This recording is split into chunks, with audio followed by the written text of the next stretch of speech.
Cumprimento, desde já, o Sr. Presidente da Distrital do PSD de Aveiro, mas também o Sr. Presidente da Câmara, que aqui nos acolhe no seu Conselho, o Sr. Presidente deste Congresso dos Autarcas Social-Democratas de Aveiro e todos aqui nesta sala, que, autarcas de Aveiro ou não, porque distingo aqui vários rostos que têm responsabilidades noutras autarquias de outros distritos e também muitos com outras responsabilidades, nomeadamente no Parlamento e no Governo.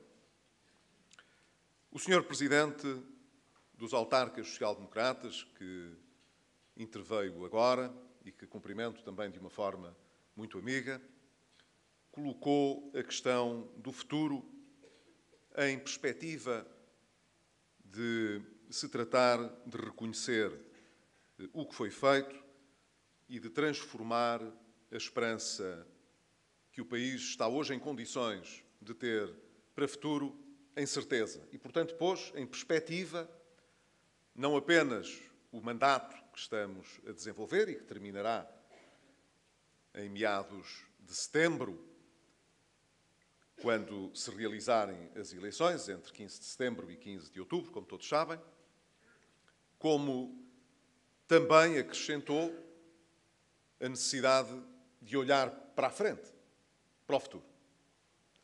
Cada julgamento eleitoral encerra sempre uma dupla perspectiva. Um julgamento sobre o passado e uma perspectiva para o futuro. Eu creio que nós não temos nenhum motivo para nos envergonharmos do nosso passado. E, portanto, encararemos esse julgamento, que há de ser feito nas próximas eleições, certos de termos feito tudo o que estava ao nosso alcance para que essa avaliação possa ser positiva e ela, creio eu, tem condições para merecer esse resultado na medida em que o que mais se exigia de nós fizemos, como os portugueses sabem.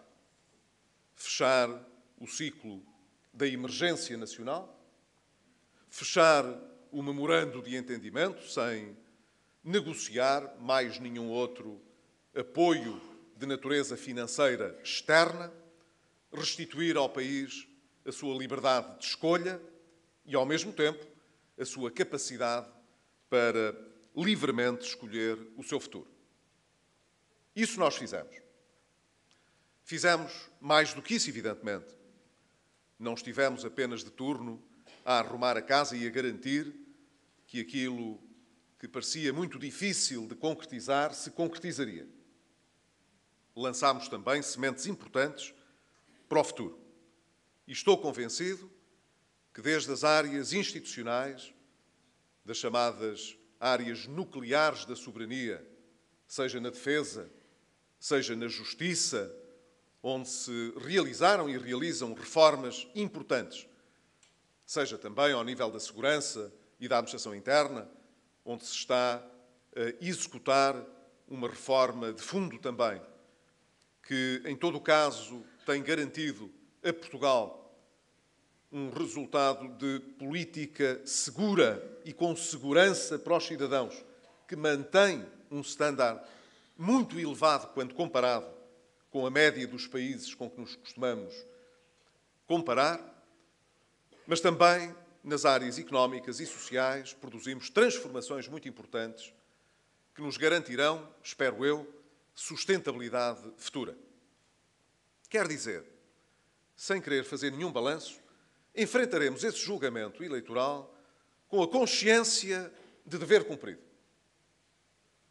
Não precisaremos de nos justificar por ter conduzido o país ao abismo financeiro ou não o ter salvo da emergência financeira e social. E era essa a principal missão que se esperava de um governo que ainda mal tinha tomado posse, já tinha, para passadas poucas semanas, marcada a primeira avaliação que as instituições da Troika haveriam de fazer sobre o trabalho que já se devia ter iniciado. No pouco tempo que tivemos para quase não aquecer a cadeira, porque estivemos mais agitados na resolução dos problemas do que o conforto das cadeiras, por vezes, recomendava, nós procuramos sempre colocar o principal objetivo a salvo de qualquer outra contingência política. E essa determinação que tivemos valeu-nos o resultado que a Irlanda também teve, que foi o de fechar esse período e abrir um período totalmente diferente. Julgo que isso pode ser, a par de muitos erros e falhas que aconteceram no passado e que estiveram também presentes na forma como os programas se desenvolveram, também pode ser uma boa lição ou uma boa inspiração para aqueles que ainda não conseguiram resolver os seus problemas. Saber como os outros que tiveram problemas idênticos resolveram. É assim que nós devemos aprender com os nossos próprios erros e com os erros dos outros. Espero que o facto de termos conseguido levar a carta a Garcia, portanto, possa também ser útil, não apenas para Portugal, mas para outros países que ainda não conseguiram chegar aonde gostariam. Mas, por outro lado, não tenho dúvida nenhuma, nós só renovaremos o nosso mandato se as pessoas nos identificarem com o futuro. Eu, como Presidente do PSD e como Chefe do Governo, nunca farei uma campanha eleitoral à procura de reconhecimento e gratidão.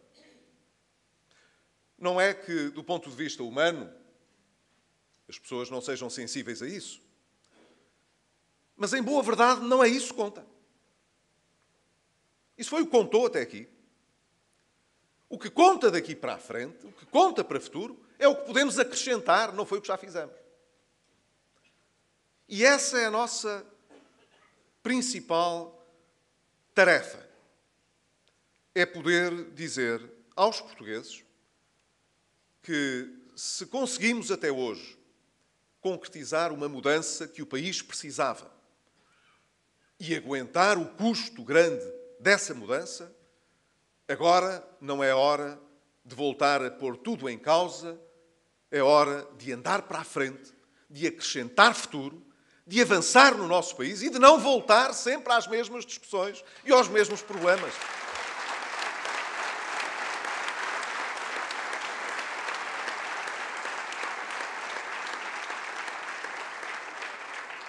Os autarcas, por definição, têm uma noção muito pragmática disto. Porque os autarcas sabem, uma vez que são confrontados todos os dias com situações que precisam de resolver, não de situações que precisam de gerir ou de ir gerindo ao longo do tempo, são coisas que se têm de resolver, coisas emergentes, práticas. E sabem, muito bem, que no dia-a-dia tem de haver capacidade para responder a coisas novas, a coisas para as quais os regulamentos às vezes não têm resposta. As medidas e os programas que foram lançados, seja de programas europeus, seja nacionais, não acomodou, não previu. E, no entanto, as coisas existem e têm de se resolver. Sem essa proximidade, sem essa flexibilidade que os autarcas têm, nós também não teríamos conseguido vencer as dificuldades que enfrentámos ao longo destes últimos anos. Deixem-me dizer, e, portanto, fazer aqui um público agradecimento. Já o fiz às instituições de solidariedade social, que tiveram uma responsabilidade muito grande na preservação da nossa coesão social. Hoje quero fazer um agradecimento público aos autarcas, pela maneira como conseguiram, com essas instituições e com outras instituições da sociedade civil, encontrar problemas que eram difíceis de resolver e que, se tivessem de esperar por uma solução nacional, nunca teriam ultrapassado. O meu obrigado como chefe de governo e aos autarcas social-democratas, o meu obrigado também como presidente do PSD.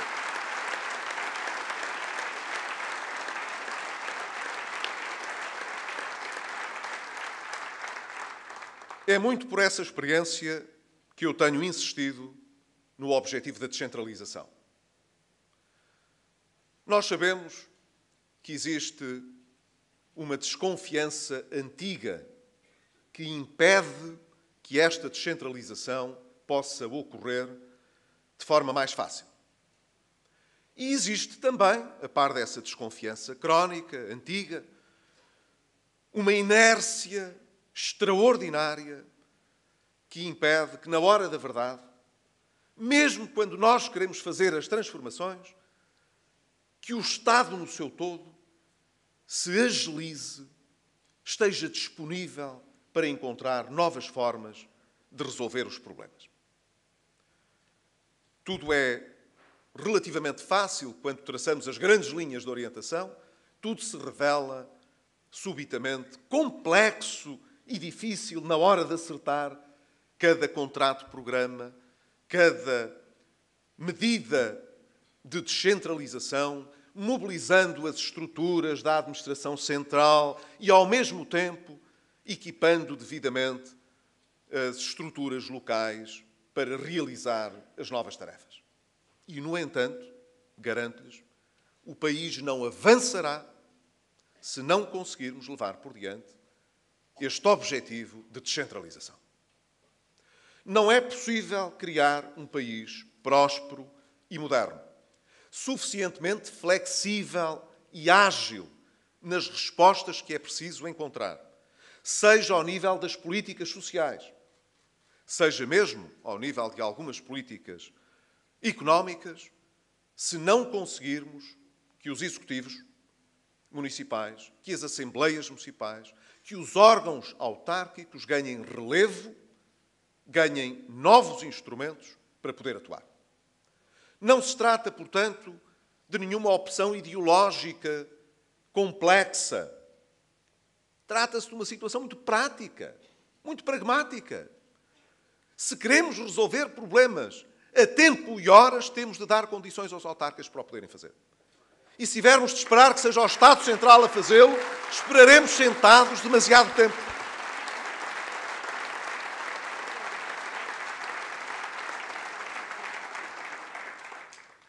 Nós temos insistido neste programa. E da segurança social à educação, da educação à saúde.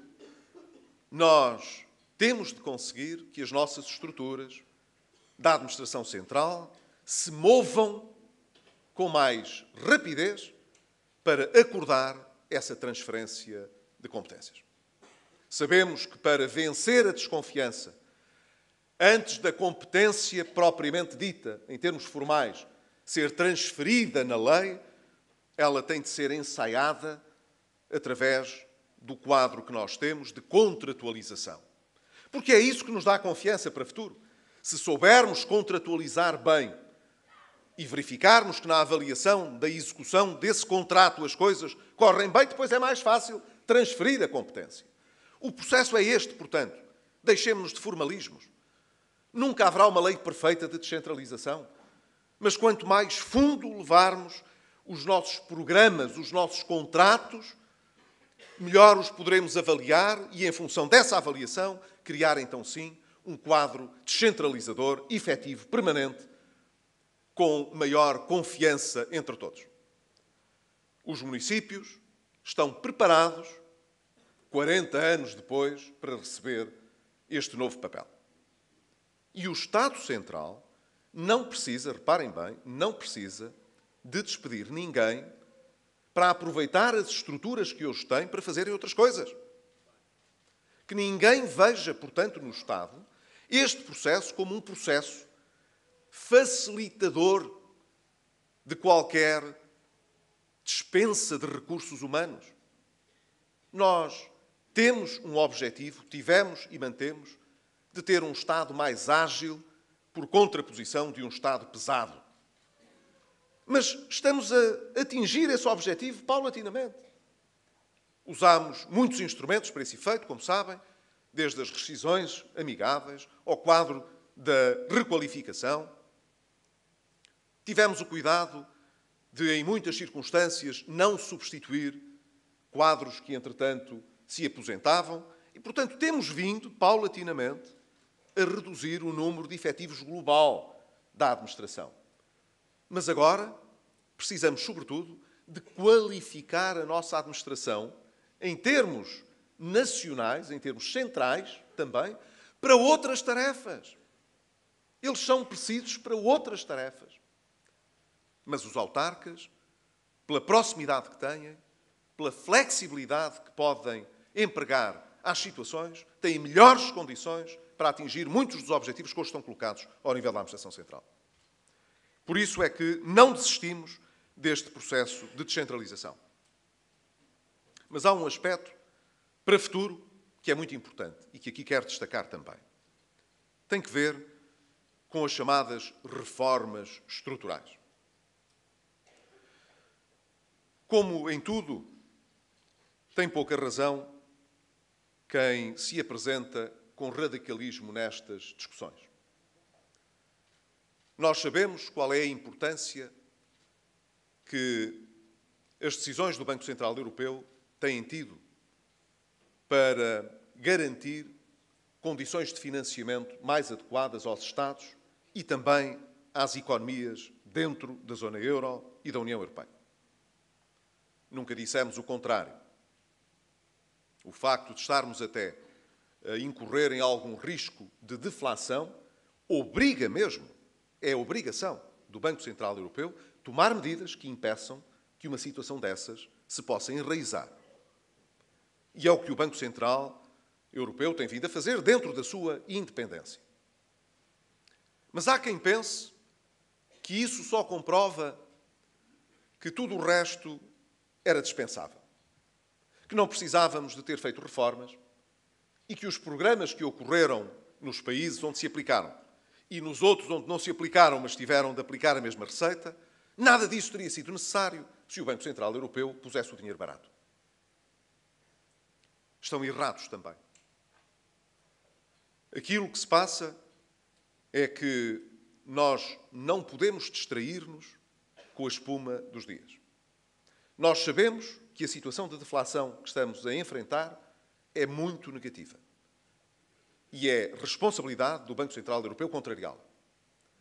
Mas as taxas de juros, em virtude dessa atuação do Banco Central Europeu, nem têm todas a mesma explicação, nem a tendência geral perdurará eternamente.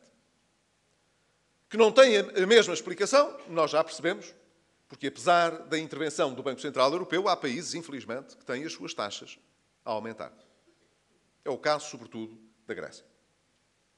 Apesar desta política, as taxas de juro na Grécia, infelizmente, não baixam, até têm subido. Portanto, quando a instabilidade e a incerteza sobre o cumprimento e as metas estruturais que precisamos de atingir vêm para cima da mesa, os países prejudicam-se com isso, as taxas de juro agravam-se, as condições de futuro tornam-se piores. Mas aqueles que pensam que basta uma política comprometida de reforma e o Banco Central Europeu a ajudar para garantir eternamente baixas taxas de juro e boas condições de financiamento, enganam-se. O Banco Central Europeu não vai intervir a este nível eternamente. Um dia isso acabará. E no dia em que acabar, ou nós fizemos as nossas reformas, ou preparamos a nossa economia, tirando partido, evidentemente, da possibilidade que nos dão hoje de substituir alguma da dívida antiga que temos. Não fomos nós, sobretudo, quem a contraiu. Mas sabemos que temos, no país, uma dívida acumulada muito grande.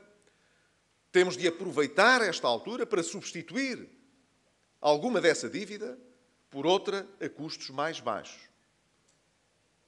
Não podemos manter, para o futuro, a ideia de que servir essa dívida nos possa custar, todos os anos, quase 5% da riqueza que nós criamos. É muito dinheiro. E não é porque precisemos de pedir perdão de juros. É mesmo porque a dívida é grande.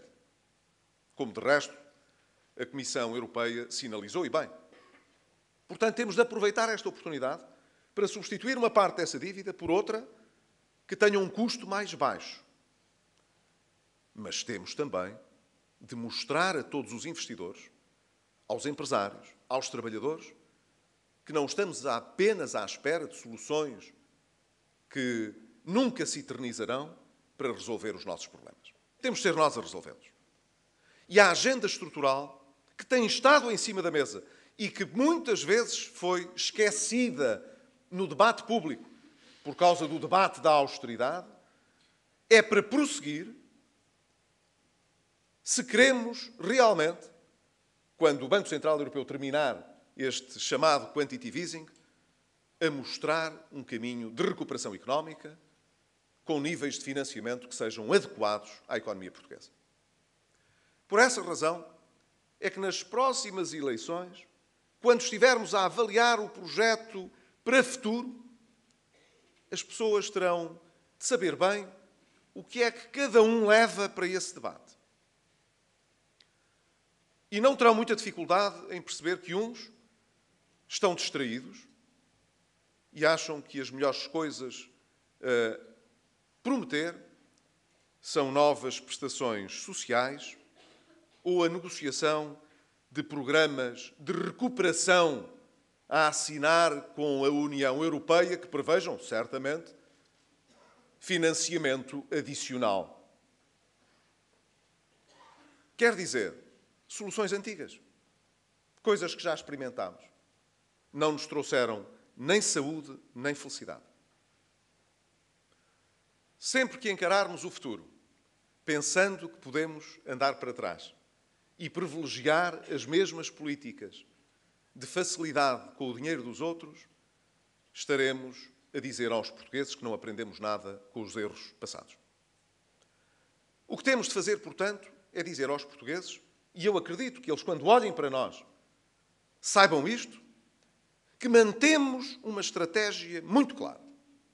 A de saber, precisamos de ter uma economia cada vez mais aberta, mais competitiva, em que não se obrigue os portugueses a pagar mais caro o que podem pagar mais barato, apenas porque é preciso proteger esta área da economia, este grupo económico, aquela intervenção pública.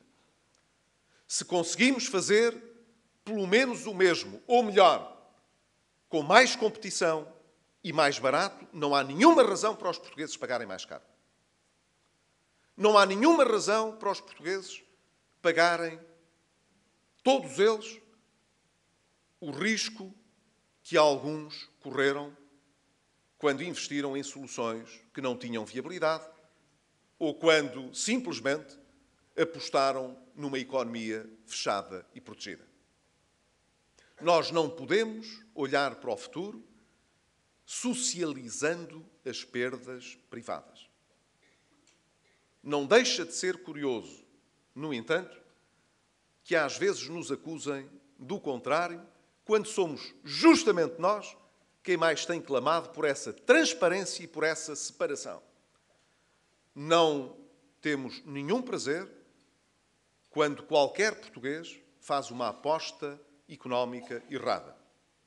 Podem ter a certeza. Então, para um primeiro-ministro, tenham mesmo a certeza de que as perdas privadas são sempre vistas de uma forma negativa, porque têm um impacto negativo na nossa economia. Tomáramos nós que todos os portugueses e todos os privados tivessem sucesso, fizessem boas apostas, que as suas empresas tivessem sucesso, que acrescentassem valor à nossa economia e riqueza a Portugal. Mas uma conta é não regozijar com as perdas que privados possam ter. Outra conta é estar a dizer que são todos os portugueses que têm de pagar as perdas que alguns privados têm. Isso não pode ser. Se essa socialização é aquilo a que chamam equidade, dessa equidade nós não queremos. Sabemos quanto é que ela custa, sabemos quanto é que temos de pagar no país em termos dos impostos para suportar as perdas privadas do passado. E se não podemos ir lá atrás e apagar essas perdas que o Estado resolveu socializar, nomeadamente quando nacionalizou bancos ou empresas, então temos a obrigação para o futuro de dizer, têm razão os portugueses que acharem que nós sabemos bem o que queremos para Portugal. E o que queremos é persistir neste caminho de separar bem o que é público do que é privado. Não colocar os portugueses a pagar os erros daqueles que, por influência, conseguiram, no passado, uma situação de favor para tratar dos seus grupos económicos.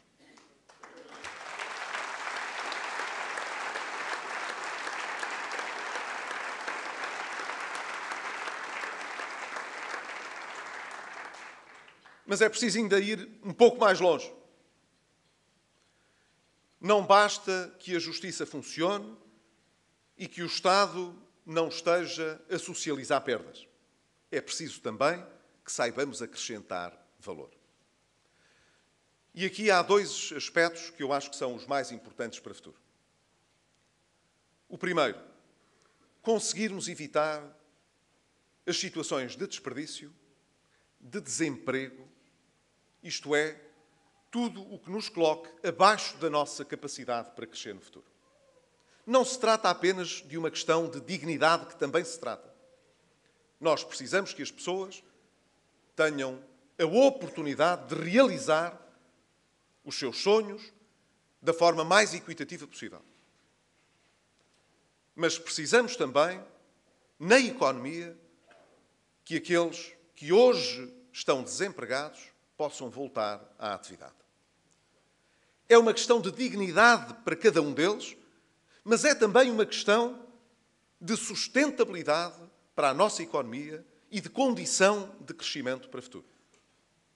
Ora, nós sabemos, ainda o disse esta tarde, que mesmo com as reformas todas que fizemos, com o crescimento da economia que se está a registar, que haverá muitos portugueses que terão dificuldade em regressar ao mercado de trabalho. Nós sabemos isso. Há grupos de portugueses, sobretudo, que estavam muito ligados à área da construção civil e das obras públicas, ou de serviços conexos com estes, que têm muito fracas qualificações e que terão muita dificuldade, mesmo que a economia recupere um ritmo mais forte, de poderem vir a encontrar uma oportunidade adequada. E nós não podemos cruzar os braços com isso. Não podemos dizer, bom, paciência, a economia está a crescer, o desemprego está a baixar, o emprego está a subir, se nem todos conseguem chegar lá, o que podemos fazer? Paciência. Não pode ser essa a atitude. Nós temos de ter uma atitude ativa, andar à frente, à procura de soluções, mesmo que elas não sejam soluções transversais, grandes soluções, que possam ser pequenas soluções, mas que funcionem. Em que as pessoas, seja através do microcrédito, do autoemprego, da forma como nós conseguirmos entre instituições de solidariedade e os autarcas que conhecem melhor a situação particular destes grupos, encontrar soluções de modo a renovar a esperança destas pessoas que hoje têm 45, 50, 55 anos e que sabem que pelas vias tradicionais, se tiverem de estar a fazer a formação que é dada a todos os outros, chegarão ao fim e ainda assim não conseguirão agarrar uma oportunidade efetiva de voltar ao mercado de trabalho. Esta será talvez a questão mais importante para o futuro do lado económico. Garantir que nós conseguiremos criar políticas ativas de emprego suficientemente flexíveis para que respostas inovadoras possam ser encontradas, de modo a recolocar esse potencial de crescimento económico ao serviço do crescimento da nossa economia. O segundo aspecto é o de garantir que conseguimos trazer toda a inovação e o conhecimento para dentro das empresas e para a nossa economia. Porque é isso que fará a diferença no futuro também. Nós queremos uma economia aberta, de gente que não tenha nenhum problema em ir competir em qualquer outro país do mundo, vender os seus produtos ou serviços em qualquer outra parte do mundo. Temo-lo feito e com sucesso. O ano passado, apesar de tudo o que se disse, foi o melhor ano das exportações portuguesas. E apesar de ainda não termos uma recuperação financeira suficiente Para todas as empresas, sabemos que aquelas que estão no mercado da exportação foram aquelas que acederam a melhor financiamento e a mais financiamento. Ainda bem, porque precisam realmente de aumentar o potencial de crescimento da nossa economia através da exportação. Mas se continuarmos a fazer mais do mesmo, não é por fazermos muito que conseguimos acrescentar valor. Nós só conseguiremos atrair definitivamente mais investimento se aqueles que investem tiverem a certeza de um retorno maior. É daí que vem o emprego. E isso depende das nossas qualificações, depende do conhecimento e da inovação que somos capazes de pôr ao serviço desse investimento e das nossas empresas, e depende, evidentemente, da nossa capacidade com os poderes públicos de ter uma interação mais ágil do que aquela que ainda hoje temos. E digo-vos, mesmo depois de tantas reformas que fizemos, nomeadamente ao nível do licenciamento industrial, do licenciamento ambiental, ainda temos, mesmo assim, muita dificuldade em ter agilidade suficiente para que o investimento possa prosseguir de uma forma mais rápida e a aproveitar melhor as nossas potencialidades. É isso que eu quero dizer quando digo que a reforma estrutural é para prosseguir. Tem de se manter.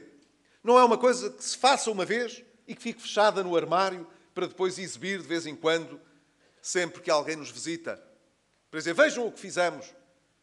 E, de facto, a quantidade de reformas estruturais que fizemos. Mas o país, como o resto do mundo, não fica parado nesse tempo. E se queremos prosseguir, a nossa agenda de reformista tem de se manter. Avaliar o que foi feito. Sempre. Sem nenhum problema. Sem medo que alguém venha dizer, olha, isto não correu bem. Aquele aspecto que os senhores disseram, que afinal era para visar X pessoas, ou X empresas, ou estes resultados, ficou aquém daquilo que era preciso. Vamos avaliar. Sem avaliar, não se consegue corrigir. E sem se corrigir, não se consegue melhorar. Nós não ficamos satisfeitos com os PowerPoints que se fazem. Nós queremos saber se aquilo que foi decidido produziu os resultados que queríamos ou não. E se é possível melhorar aquelas soluções ou não. A crítica, portanto, é bem-vinda. E só pode ser feita se nós próprios quisermos fazer a avaliação do que fizemos. Mas queremos também estar disponíveis para fazer mais do que já fizemos ou para melhorar o que já decidimos no passado. E essa, no fundo, é a capacidade que eu creio os portugueses tenderão a identificar do nosso lado. Nós nunca quisemos fazer de conta. Quisemos sempre sonhar alto, mas com os pés assentes na terra, para que os nossos sonhos não sejam meras fantasias, mas sejam realmente motivo de inspiração para alcançarmos resultados efetivos. E as pessoas sabem, os portugueses, os que gostam mais de nós e os que gostam menos de nós e os que não gostam mesmo de nós, todos eles sabem que não foi o calculismo eleitoral que nos conduziu até hoje. E não é o calculismo e o taticismo eleitoral que nos comandará no futuro. Isso